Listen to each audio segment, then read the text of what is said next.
The marble floor is cold enough to feel through the soles of her shoes. Cassidy Barnes stands perfectly still in the center of the Hansung Tower lobby, while everything around her moves. Assistants crossing with folders pressed to their chests.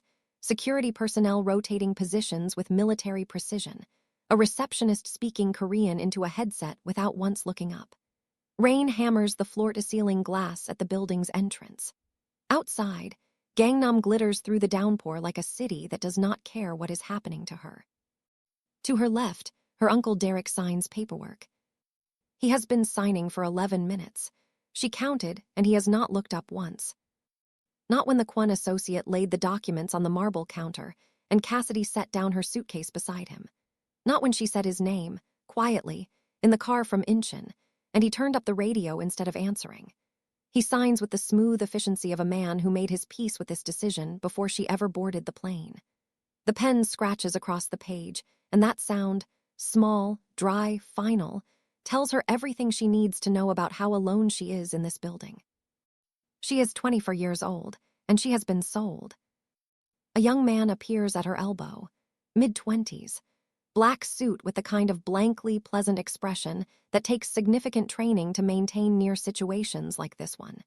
He introduces himself as Mr. Park and tells her he will escort her upstairs. Then he delivers exactly 3 instructions in precise, unaccented English, in the way a person recites safety directions before a flight. Do not enter the East Wing. Do not ask about his business. Do not mistake his silence for safety. He says this last one with the same neutral tone as the others, which is somehow the most unsettling part of the entire exchange. Her uncle finishes signing, clicks the pen closed, and finally looks at her, for 1 second, maybe 2, and what she sees in his face is not guilt or grief or even apology, but relief. The clean, exhausted relief of a man who has put something down that was too heavy to carry and is grateful it is no longer his problem. He turns and walks toward the exit without a word. Cassidy watches him go and didn't call after him. She picks up her suitcase, turns toward the private elevator Mr. Park is holding open, and walks into it because there is nothing else to walk toward. The doors close. 42 floors. She watches the numbers climb and does not think about Atlanta or think about the import business or the 8 months of collapse or the father who vanished before the walls came down or the mother whose calls went first to voicemail and then to silence.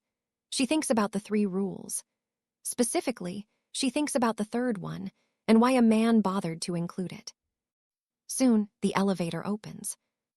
The penthouse is enormous and silent and lit with the kind of careful, expensive light that makes everything look like it was composed rather than constructed. The Han River stretches through the floor-to-ceiling glass on the far wall, 42 floors below, dark and wide and moving. The city of Seoul spreads out in every direction like a circuit board someone left on overnight. And near the window, there was a wheelchair and a man was in it. His back is to her, broad shoulders, a dark suit pressed without a single crease. He sits with the particular stillness of someone who does not fidget because they have never needed to, every ounce of energy pointed inward, controlled, contained. The city glitters below him, and he watches it with the easy authority of a man who believes it answers to him. He didn't turn when she entered. The silence stretches for 10 full seconds. She counted those 2. You're late. English, perfect as the temperature of the room drops 2 degrees.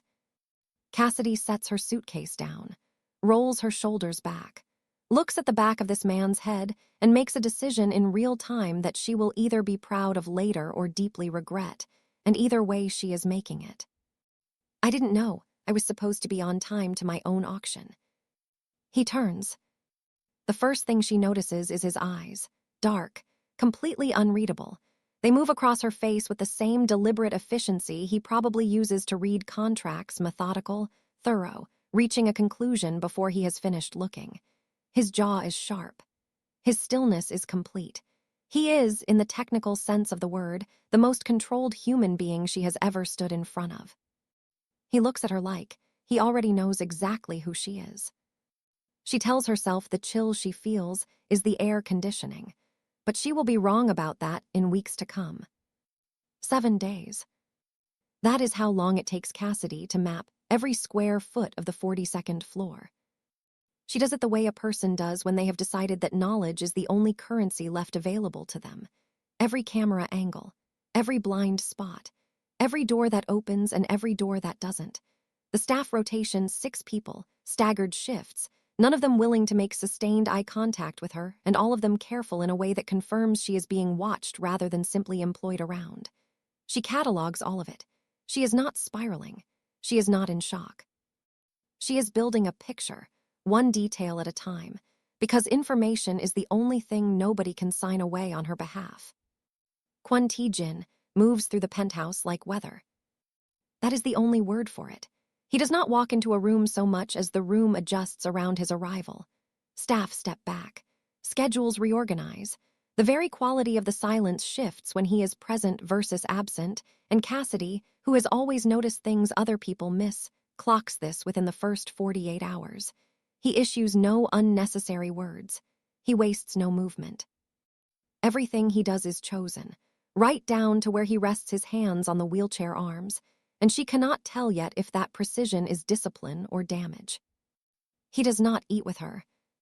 Food appears outside her door at precise intervals. The portions are correct for her size. The meals are thoughtfully varied.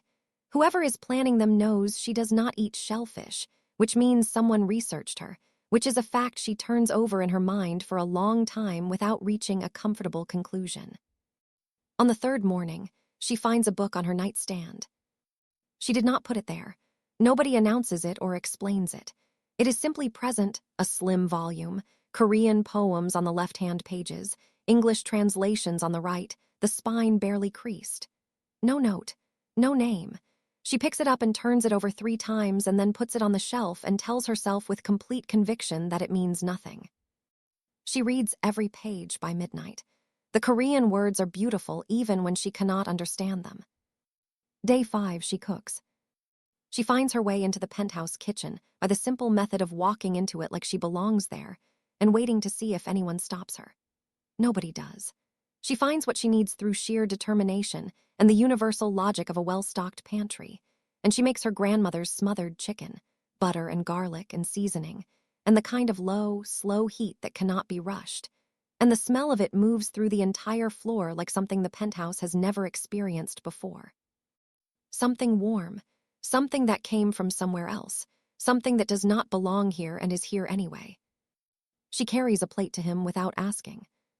Something moves across his face when she sets it down. Fast, there and gone before it fully forms, like a light switched on and immediately off again. Not surprise exactly. Something that has been waiting longer than surprise. He eats every single bite without a word. The next morning, her kitchen access is formally approved through Mr. Park in a 1-line message. No explanation. No acknowledgement that this is a response to anything she did. She reads it twice and does not smile. She smiles after she puts the phone down. This is how they exist together, in a language that has no words in it, built entirely from small rebellions and smaller surrenders. She pushes, and he does not do what she expects, which is to push back. He absorbs. He files. He responds 3 days later through formally approved kitchen access, and it is the strangest and most deliberate form of communication she has ever been part of. Late one evening, she finds him at the Han River window. The staff have gone quiet. The floor is still.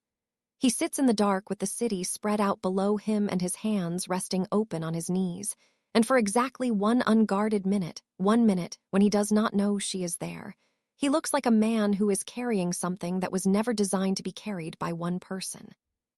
She stands in the hallway and watches. She almost walks in, almost says something. She doesn't. She goes back to her room and lies on her back on the expensive mattress and stares at the ceiling and tries to explain to herself why she feels, completely against her will, like something in this cold and perfect place is slowly, carefully, choosing her too. She is almost asleep when she hears the phone call. Korean, fast, tight, not Tae-jin's voice, a different voice, coming from somewhere near the east corridor. She presses herself against the wall beside her door and listens with everything she has. The Korean is too fast for her to follow. She catches fragments, numbers, a location that might be Busan. Then one word, clear as a bell. Her name. Cassidy. Spoken by someone who is not her husband, on a call that Tae-jin did not make. Someone inside these walls is having a conversation about her that she was never supposed to hear. He gave her kitchen access instead of an apology, and somehow that hit harder than anything else could have. Is that quietly romantic or a massive red flag? Team Cassidy or Team Tae-jin? Settle it in the comments. And keep watching, because whoever made that phone call just changed the direction of this entire story. On day 12, Cassidy walks into the library and corners him. No preamble, no performance. She has spent 11 days being careful and strategic and impressively self-controlled, and today she has decided that being careful is not getting her anywhere useful. She wants a direct answer to a direct question. She wants to know if she will ever be permitted to leave this building, or if she should start thinking of the 42nd floor as a permanent arrangement. He is at the reading table with a document open in front of him. He does not look surprised to see her. He does not look like anything, which she is beginning to understand is its own kind of answer. I want to know my parameters, she says. He closes the document, folds his hands on top of it. Ask a specific question, he says. Can I leave this building? Not yet. When? When it's safe. Safe according to who? According to me. She pulls out the chair across from him and sits down without being invited, which she can see registers with him even though nothing in his face confirms it. She decides she would like him to be slightly uncomfortable, just on principle, just for once. What city are you from originally? He asks. She blinks. That was not the next thing she expected. Atlanta, she says, before she makes a decision about whether to say it. And then she cannot explain this, she keeps going. She tells him about the import business, about the way her father ran it, obsessive and brilliant, always 3 steps into the next idea before he finished the current one. About the Korea trade routes her father had talked about since she was 12, the shipping lanes, and the timing and the margins, like geography was something personal to him. About her grandmother's kitchen on Sunday afternoons, the jollof rice that appeared every single week regardless of season or occasion. A ritual so consistent it had become its own kind of language. He listens. Not politely, not performatively. He listens the way someone listens when they are putting information somewhere careful. Like her words are going into a room he keeps locked, and he has decided to unlock it for this. When she finally stops talking, she realizes she has said far more than she planned. Your turn, she says. Long silence, the kind that has weight. I have not trusted anyone in 6 years, he says finally. Not because I lack the ability, because the last person I trusted did not survive it. She sits with that for a moment. That sounds incredibly lonely, she says. He does not deny it. He takes her to the rooftop garden 20 minutes later. She does not know why he decides this. It is unexpected in a way that slightly rearranges her understanding of him. The roof is landscaped, low hedges, stone paths, the kind of careful greenery that survives at this altitude through dedicated maintenance. Seoul spreads in every direction below them. He names the districts one by one. Jongno, Mapo, Yongsan, Yongdyungpo. He says each name like an introduction rather than a geography lesson, and she understands without being told that this is his, all of it, and he is choosing to show it to her. She catches herself smiling. Catches herself catching herself, schools her face back to neutral. He notices. She can tell he noticed. He says nothing. Later, she calls her mother. The call connects on the second ring. Mama, I need. The line dies. Her mother heard the word need and disconnected the call. That is what happened.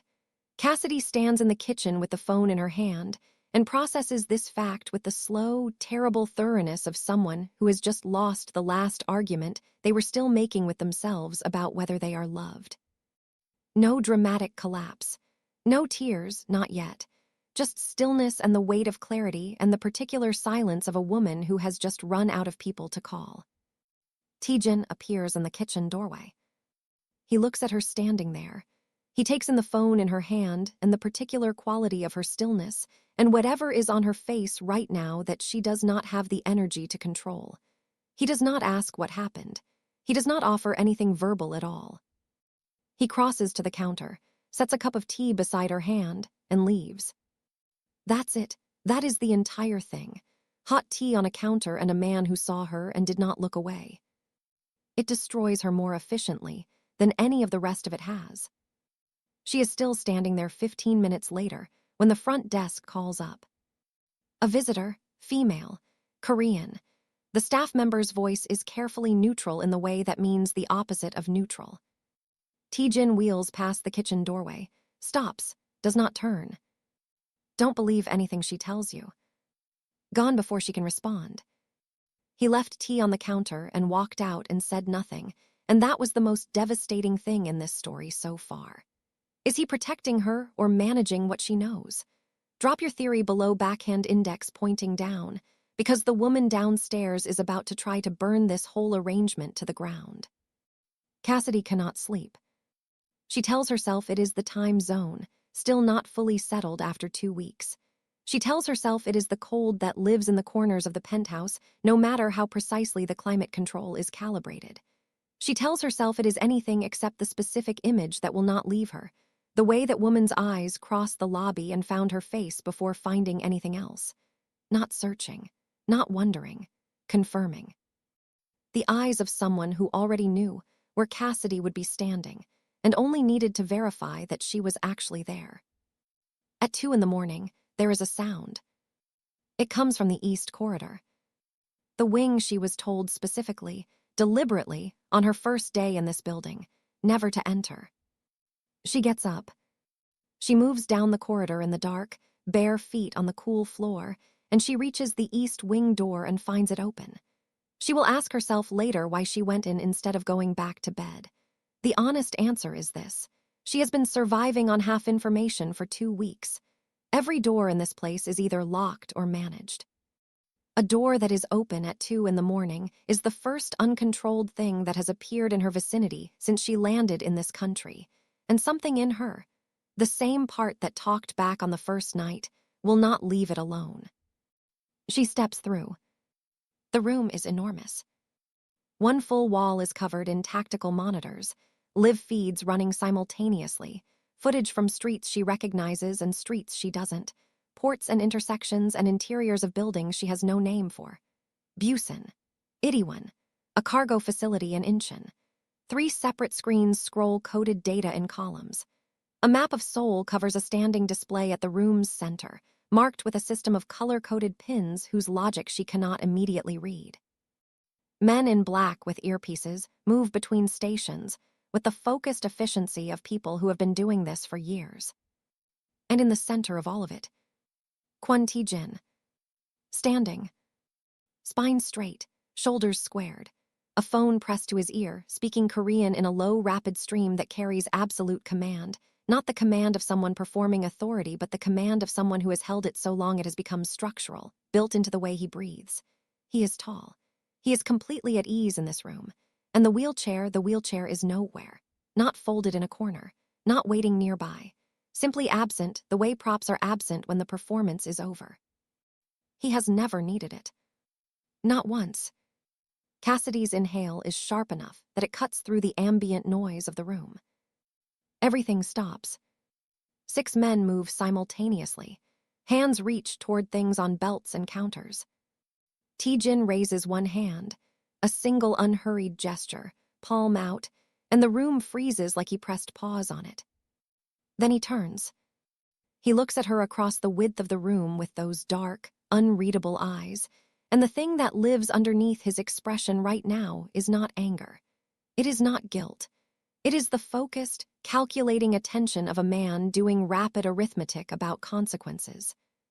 3 full seconds of silence. How long have you been standing there? Quiet, measured.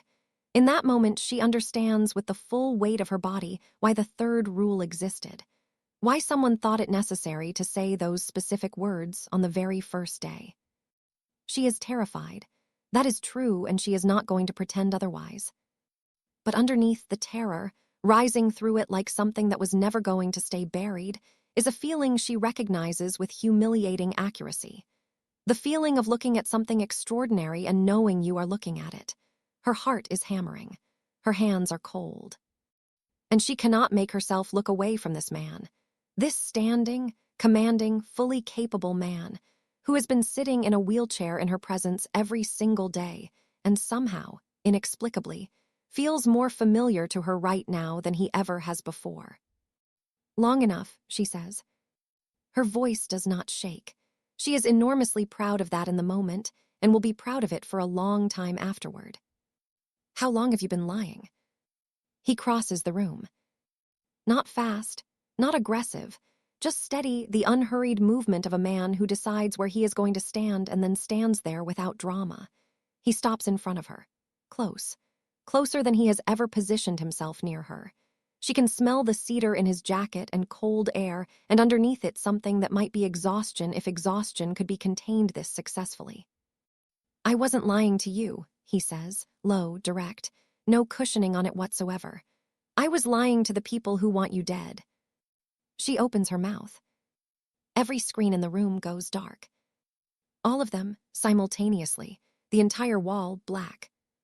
One of his men speaks 3 words in Korean, rapid and tight. Something moves across Tae-jin's face that she has never seen there. A thing that passes through his expression like a current and disappears in under a second, but she is close enough to catch it before it goes. Fear. Real, unguarded, undisguised fear.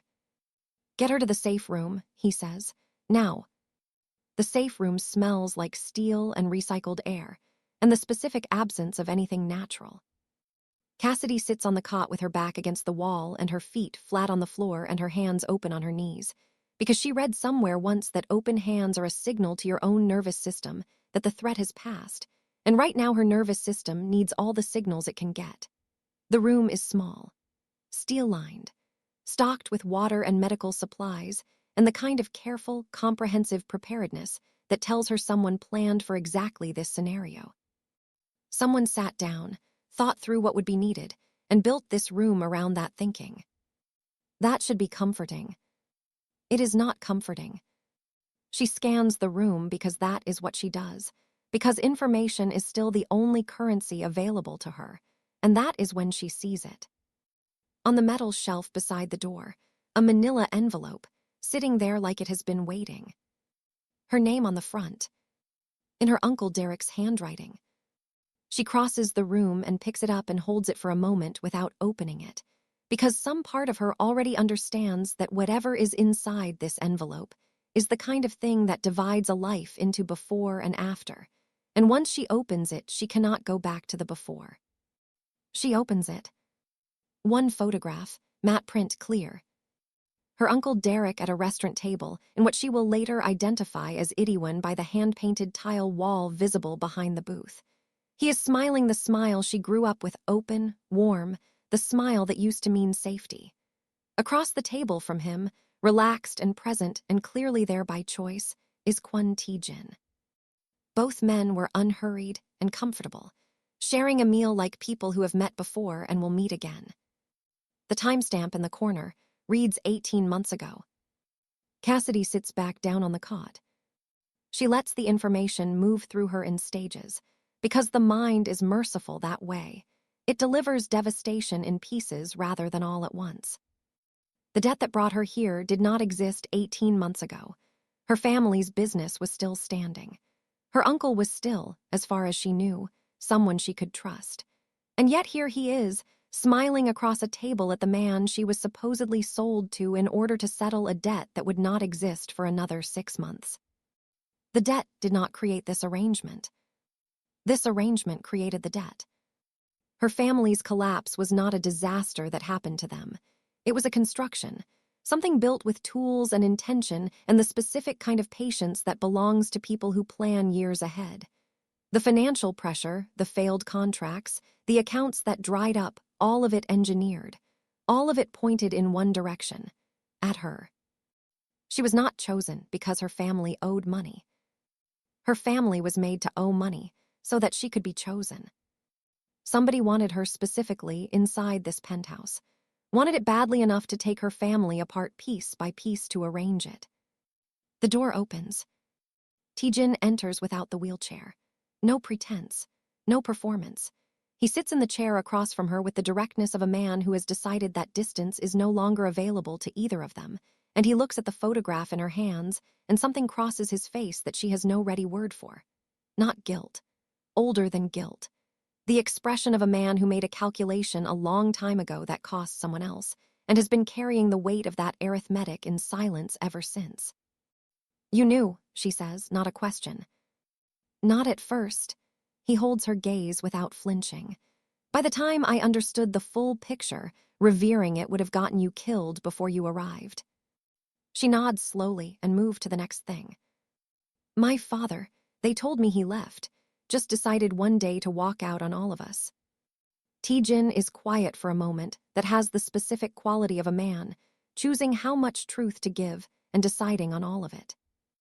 Her father, Marcus Barnes, came to Seoul 3 years ago following a money trail. He was meticulous and brilliant and completely alone in what he was doing, and he traced a financial network, dirty money moving between Atlanta, Busan, and Chicago through layers of legitimate import businesses, further than anyone before him had managed to get. The network was called Chinsa. In Korean, the word means angel. They chose it on purpose. The most destructive things always name themselves beautifully. Chinsa could not let Marcus leave with what he knew, so they took him, made it look like a man who chose to disappear. And then they watched his family from a careful distance, waiting for the moment when the pressure they were quietly applying would produce something they could use. Cassidy was what they wanted to use. Taejin's organization had been hunting Chinsa for 2 years before Marcus surfaced. When Marcus was taken, Taejin moved. He got him out not cleanly, not without cost, but out. Marcus Barnes has been in protective custody in Busan for 14 months. Alive, waiting. The wheelchair was cover. After a staged incident, Chinsa believed Taejin had been neutralized.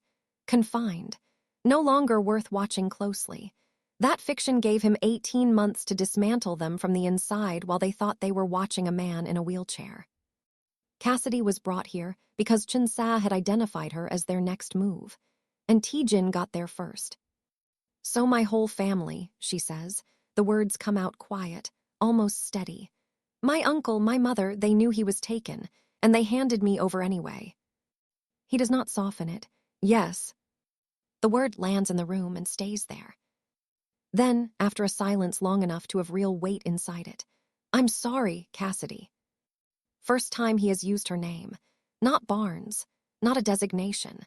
Her name, the way a person says a name when they mean the actual human being behind it. Something opens in her chest that she is not sure she will ever fully close. Her phone buzzes. She looks down at it slowly. It should not have a signal in a steel-lined room. She should not be receiving anything in here. Unknown number, 1 message, 5 words. "Ask him about your father." Her uncle sat across that table smiling and signed her name on a document 6 months later and never once looked at her face. If you need a second to be angry on her behalf, take it. Drop a broken heart in the comments. And do not move, because what she finds out about her father in the next chapter is going to change the entire shape of this story.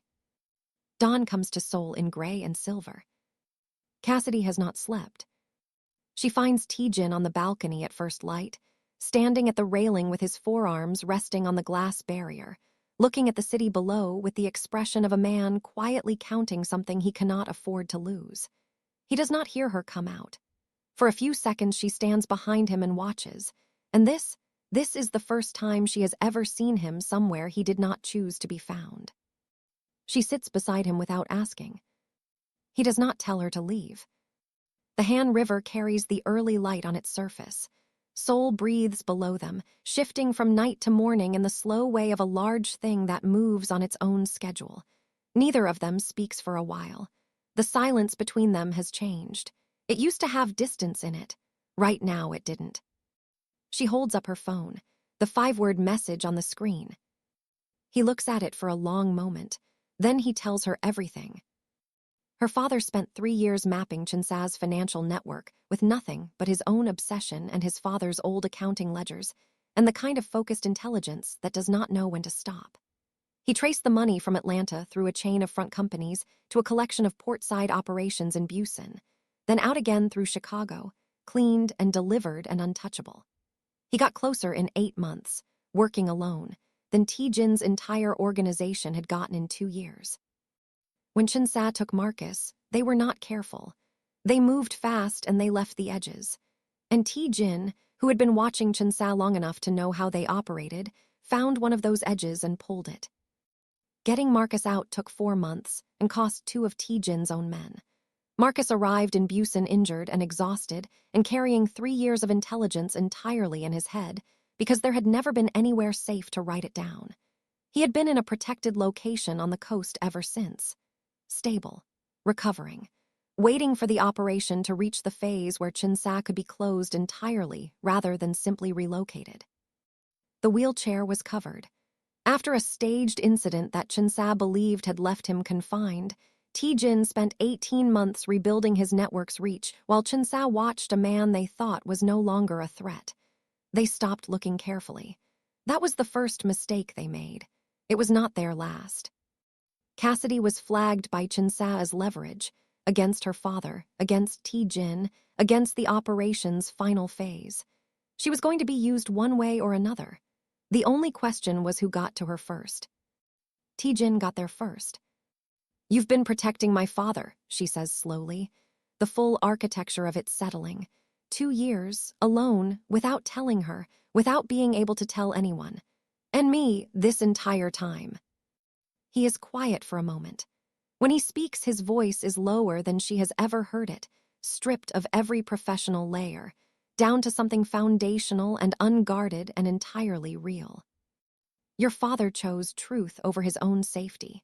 That is not something I am willing to let be erased." She looks at him, takes the full measure of what she is looking at, past the empire and the silence and the 18 months of careful fiction. What lives underneath all of it is simply a man who picked up something enormous that did not belong to him and has been carrying it without complaint because he decided it was right. Nobody is protecting him or watching his back. Just him and the decision he made and the daily cost of maintaining it. She reaches out and covers his hand with hers. He goes absolutely still. The stillness is different from his usual stillness. It is not control. It is the complete stop of a person experiencing something they forgot was possible, like a word in a language they used to speak returning to them without warning. His jaw tightens. Something moves through his eyes. Then slowly, with the careful deliberateness of a man handling something he does not want to break, he turns his hand over and holds hers back. The Han River moves below them. Seoul wakes up around them. Everything that is true and terrible is still true and terrible, and this small exact thing is also true, and neither of them releases it. His phone rings. He answers it. His hand tightens around hers, not releasing, just tightening like a reflex, and whatever comes through the call rearranges his expression back to stone in real time. He hangs up. "They know you've seen the room," he says. "We have 48 hours before they move." 48 hours becomes 12. Chinsa moves early. They have always moved early when they feel the edges closing. It is the one consistent thing about them, impatience dressed up as aggression, and T-Jin has been counting on it. At 11 at night, the penthouse transforms. Encrypted channels open across multiple devices simultaneously. Mr. Park and 3 others materialize from somewhere and move with a focused efficiency that makes the previous 2 weeks of careful, managed quietness feel like a held breath finally released. Equipment comes out of rooms she did not know contained equipment. And T-Jin, who has spent weeks being measured and deliberate and contained, strips every careful layer back until what is left is the man underneath all of it. Sharp. Completely still in the way of someone for whom stillness is a weapon rather than a default. Issuing instructions in Korean with the clean precision of someone who has run through this scenario enough times that it lives in his body now rather than his mind. Cassidy watches him and feels something she did not budget for. She trusts him completely, without deciding to. The way you trust the ground under your feet, not because you chose to believe in it, but because it has simply never given way. They move through Seoul at 11:30 in 2 black vehicles.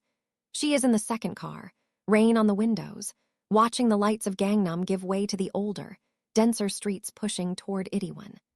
The first car moves ahead of her through the wet streets, and she watches it with the particular awareness of someone who understands for the first time exactly how much space exists between herself and something she cannot afford to lose. The ambush comes in Itaewon without warning. She knows Itaewon from a streaming show she watched the year it came out. The real thing, at 11:45 on a rainy night with 2 vehicles stopped and men moving in the dark outside her window, is nothing like anything she has watched. 2 of Taejin's men go down in the space of seconds. She presses herself flat against the door and watches through the rain-streaked glass and thinks with remarkable clarity about the third rule: don't mistake his silence for safety, and how thoroughly she has failed to follow it. Taejin moves into the threat. Not toward safety, into the threat. He does not consult her position first. He does not make a speech about it. He simply places his body between her and the source of danger with the naturalness of someone performing a reflex. The way you pull your hand back from heat before your brain has finished processing that something is hot. Like her safety is a thing his body has already decided about without needing to be asked. She files this in the permanent part of her memory, the part she will not lose. They reach the Mapo safe house at midnight. It is an ordinary building on an ordinary street, which is the point. Inside, it smells like instant coffee and clean laundry and the specific ordinariness of a space designed to be invisible. Taejin sits her down and speaks clearly. There is an exit, an American embassy contact, a private flight. Atlanta by morning, she can leave, she should leave. Every rational structure she has built around herself for 24 years says leave. She asks about her father. He tells her Marcus is in Busan, 2 hours south. But Busan means going toward the operation's final phase, not away from it. If she leaves now, the operation completes without her. If she stays, she is either a liability or an asset, and the entire difference between those two things is the choice she makes in the next 60 seconds. I'm not leaving without my father, she says, and I'm not leaving you to finish this alone. He looks at her for a long time. She can see him running the calculation, weighing it, the way he weighs everything, with that infuriating thoroughness. You understand what you're choosing. I married a man who faked paralysis for 18 months to keep me safe and spent 2 years hunting the people who took my father. She holds his gaze without blinking. Yeah, Taejin, I understand exactly what I'm choosing. He crosses the room.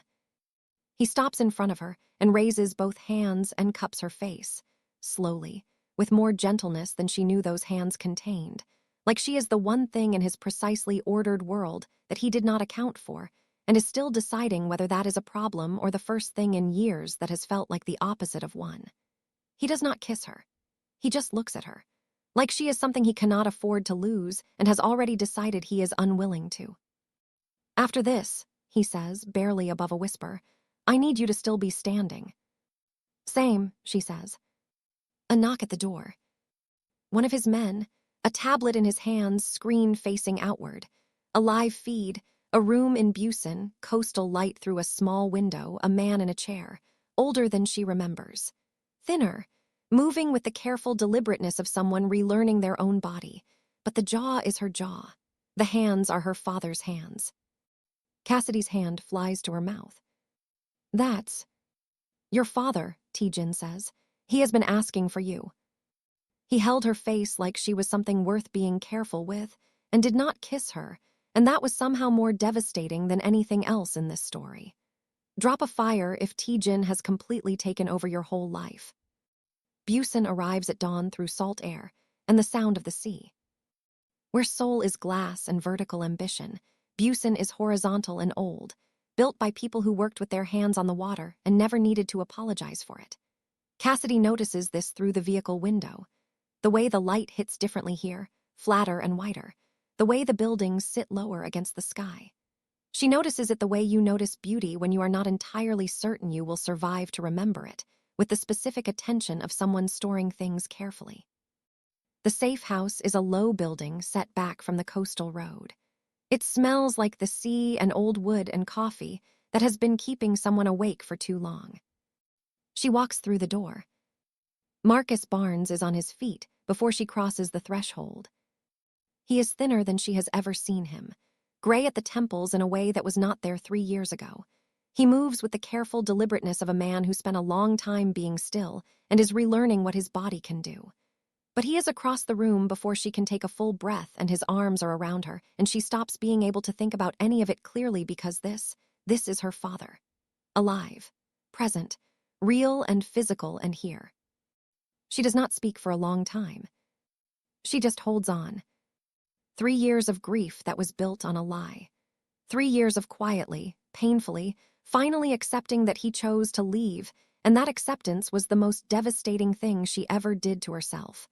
All of it dissolving now, not cleanly, not without damage, the way things dissolve when they were never the truth to begin with. When she finally pulls back, his eyes move past her shoulder to the doorway. Tae-jin stands there, still, watching with the expression of a man who is used to being outside the moments he makes possible. "You brought her here," Marcus says, not gratitude exactly. The tone of a man taking the full measure of another man and not yet deciding what he is looking at. "She brought herself," Tae-jin says. Marcus looks at his daughter for a long moment, then back at the doorway. "He's a good man, Cassidy. He just lives in a world that makes that very complicated." The operation runs through the day. Tae-jin's network, Marcus's intelligence, 3 years of it carried entirely in memory, delivered now in the rapid, precise way of a man who has been waiting to put it down. 2 years of groundwork closing around Chinsa from multiple directions at once. It is not clean. Clean was never available. But it is comprehensive, and by late afternoon what took years to build is being systematically removed from the world. But nothing ends without a last move. Chinsa's leader, in the final seconds before the operation closes entirely around him, makes one phone call. The number he dials is not a rival organization, not a lawyer, not an exit strategy. It is answered on the second ring by someone who picks up without surprise, someone who was expecting this call, who has been expecting it, who has been positioned for exactly this contingency for months. Someone inside the Kwon organization. Someone who knew the layout of the penthouse before Cassidy arrived. Someone who knew which rules to give her, which doors to show her, which blind spots to leave visible. Someone who was present on the night she landed and has been inside the operation ever since, watching, reporting, waiting for the moment when the information they carried would be most valuable. Tae-jin receives the name. She watches it happen from across the room. His face, the face that has survived 6 years of this world, that held steady through ambushes and betrayals and 18 months of performed limitation, fractures. One clean break across everything he trusted, visible for a single second, open and unguarded and devastatingly human. Then it seals back over, completely, professionally, every layer restored. He does not tell her the name. But she is close enough to see what it cost him to hear it. That night the sea is loud against the coast, and her father is asleep in the next room, and the weight of everything survived settles around the safe house like weather. Tae-jin finds her on the back porch. He sits beside her without announcement. Their shoulders touch. Neither of them moves away. "What happens now?" she asks. The sea moves, the dark holds. "I would like to take you to dinner," he says. "In Seoul, properly, no contracts, no debts, no wheelchair." A laugh comes out of her, real, startled, pulled from somewhere she forgot she kept things like that. That is the absolute lowest bar I have ever heard from a grown man. Is that a yes? She looks at him. This man. This impossible, specific, quietly relentless man who faked an injury for 18 months and approved her kitchen access and held her hand through a danger call and cupped her face in a safe house in Mappo and never once asked her to be grateful. "Yeah," she says softly, "that's a yes." She leans her head on his shoulder. He lets her, does not shift, does not create distance, just lets the weight of her be exactly where it is. Across the water, Seoul glitters. His phone buzzes. He reads the message. She feels his arm, the one between their bodies, tighten almost imperceptibly. Not dramatic, just a degree of tension that was not there before. She feels it immediately. T-Jin. It's nothing, he says. His voice has changed. Flat in the specific way of a man containing something he has not yet decided how to carry. It is not nothing. It is never nothing. And somewhere in Seoul, in a penthouse on the 42nd floor, someone who knew every detail of Cassidy's arrival, every camera angle, every blind spot, every rule they handed her on the first day is already gone. She said yes to dinner, and he let her lean on him, and the sea was loud, and I have never needed a part two more urgently in my life. Who is the traitor inside his organization? You have every clue. Drop your theory in the comments and let's figure this out together. And if you need part two the moment it drops, you already know exactly what to do.